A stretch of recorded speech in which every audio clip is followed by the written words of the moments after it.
like to give a shout out to YouKnowIGotSoul.com from Landau, Eugene Murphy Jr.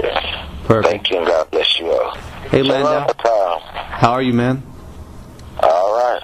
That's good, man. Thank you for taking this time for the interview. We appreciate it. How you doing today? I'm doing good, man. Thank you. I just want to first say, congratulations on winning the 6th season of America's Got Talent, man. Well deserved. Thank you so much, man. No problem. You're releasing your album, That's Life, next week. What can listeners expect to find on there? You can expect to find everything that you've seen on the show. If you love me on the show, you're going to love my CD. Yeah. And I got a nice mix of the American Songbook on there, so it's going to be more than what you've seen on the show. But it's great. Yeah. Okay. And I read that you've got Rat Pack hits from the 60s, 70s, and 80s on there. What kind of made you want to go in that direction and record those songs? Because it doesn't degrade anybody. I just wanted to keep it family orientated, and clean and wholesome. So I picked that genre because it makes me feel good. Obviously, it's blue sky, puffy cloud music, and it doesn't degrade women or discriminate against anybody. So and it was a lane that I could have all to myself. There's so many rappers out here. There's so many blues singers. There's so many R&B singers. So I just wanted to step outside the box and be somewhere by myself. Yeah. Okay. Cool. And also, you worked on the album with Grammy Award-winning producer Steve Tyrell. How did you? How was it working with him, and how did you link up with him? Talk about that. It was great working with him. He basically let me do exactly what I wanted to do on the tracks. And he introduced me to arrangers like Cole Porter. Mm-hmm. And I hooked up with him through Sony. Yeah. Because Sony had a agreement with Psycho and Fremantle Media for the winner. Whoever wins, you get a contract through Sony Columbia. So he was part of their team, and he's like a person who sings out of the American Songbook too. He has a Grammy. He's produced people like Diana Ross. Let's see, who else did he produce? He produced a lot of people, man. But like Rod Stewart. Yeah. And and so it's just for him to take out the time to produce my album. It was something very overwhelming for me. Yeah.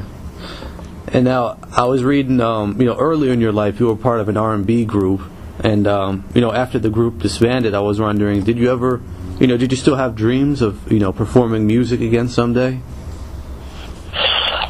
Yes, I've always had a dream of performing, but the blues and soul band that I had was called Top Shelf, and I really didn't want to do it because I was always doing my crooner thing, but I was always doing it for charity. But they needed a singer for their group, so they asked me to give them a year. Yeah. And I did that, and then it got so big that we were right at the door of the entertainment world where we had fans and all of that stuff. But the bass player ended up quitting, and he tore my whole website off the internet because he was mad at the guy who helped me put the band together. Oh, man. And I was back to nothing, so, I just decided to just step back and do what I had been doing by myself, and I picked AGT to help me do that. Yeah. Okay, and speaking of AGT, how did you originally decide to audition? How did that, come about? It came about by like I said, I had the band and it fell apart, and then my mother-in-law's dad ended up passing away, and I had to go stay with her for a while and help her out. And then when I went back to my house, somebody had robbed me, and they just took everything that I owned. So with the band falling apart and then being robbed, I had nothing to lose, man. I needed to get on a bigger stage. I needed to let people know what I do And so television was a way of doing that. And AGT was a place that would let me just be myself, so that's why I picked them. Cool. And at what point did you realize, out of all the contestants, you might have a shot to win the whole thing? About the time I made it to the Final Four. Yeah. Other than that, I was just trying to come to New York and sing Frank Sinatra without getting booed. Mm-hmm. And I just wanted to let everybody know that hey, there's a African American kid out here singing Frank Sinatra song really well. Yeah, that's cool. And now, I read at one point in your life you were homeless, and then you've been working at a car wash for a point in time, and you mentioned some of the hardships you've been through recently. How has winning the whole thing changed your life? It's changed my life tremendously. I'm very, very busy now. People are pulling me left and right to go do interviews and talk shows and sing here, sing there. I got a lot of fans around the world. When I won, I was like the number one tweeted person on Twitter. Wow. I had it was over 1 million tweets about me when I won. So, going to normal places I can't do anymore, like going out to restaurants to eat, or a lot of people interrupt my meals, but I enjoy it. It's something that I signed up for, so I take it all as a tremendous blessing. I asked God for a little bit, and He blessed me with so much more. Mm-hmm. Cool, good stuff. And now, part of the prize you get for winning is a contract to headline, at Caesar's Palace in Las Vegas. Talk about that. That was amazing. I went out to Vegas for 3 nights, and I sold out for 3 nights at the Coliseum in Caesar's Palace. Yeah. A lot of my fans came from my home state, to support me out there. And when I got out on stage and I did my first song, I remember saying, "Hello, Vegas," and everybody went crazy. Then I was like, "What's up, West Virginia? I know y'all in here," and the place just exploded. So it was like half of the audience was from West Virginia. And then they had a hospitality room for me where I could go sit and meet and greet all the people that came out to support me. So it was wonderful, man. And then to get back, together with some of the contestants that made it in the Final Four with me on AGT was wonderful, too. I got to hang out with Pop Life again, Team Illuminate, and Fighting Gravity, and the Silhouettes, and, Michael Grimm was there. Jerry Springer is cool. Yeah. It was just so much fun. That's so cool.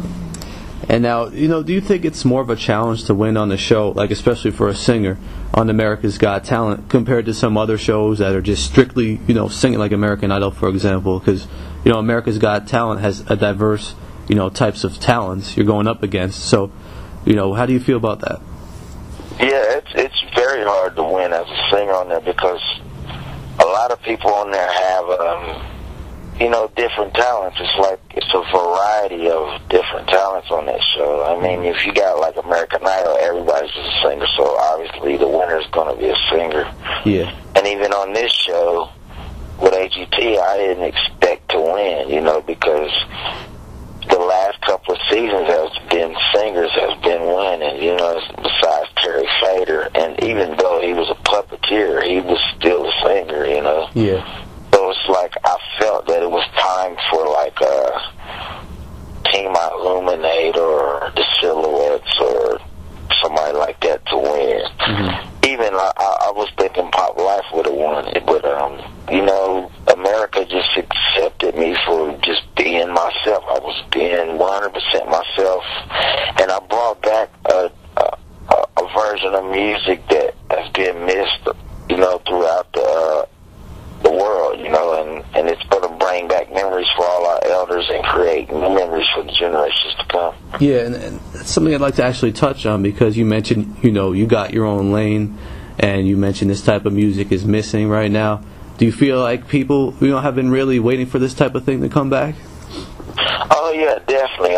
When you look at people like Bruno Mars, you see how he dresses and the hairstyles that he wears, that's all 50s. Yeah. That's 40s and 50s style, man. And they're touching it, but they're not, really actually doing it. They're still in that pop world. So yeah. I just wanted to go straight to the straight to that genre and bring it back 100%, you know.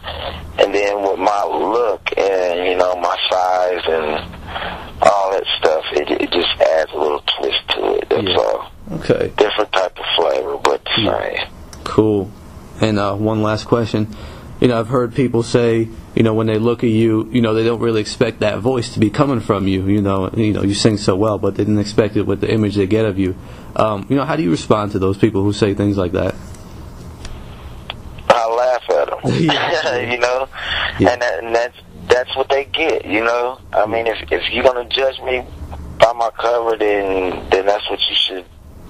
That's what you get. Yeah. That's how I feel about that, you know. 'Cause I try not to judge nobody until I hear the words that come out of their mouth. And that's the way they should have did when I walked out there. But a lot of people, I mean, they look at you and they say, okay, this guy can't do anything. Yeah. But then you might be the most brilliant person on the planet, you know, but they'll never know it until they get a chance to know you. Yeah, perfect answer. I like that. And, you know, anything you'd like to add? I just like to add to everybody out here who's ever listening or anything, just never give up and never let nobody tell you that you can't do anything. You know, just always follow your gut and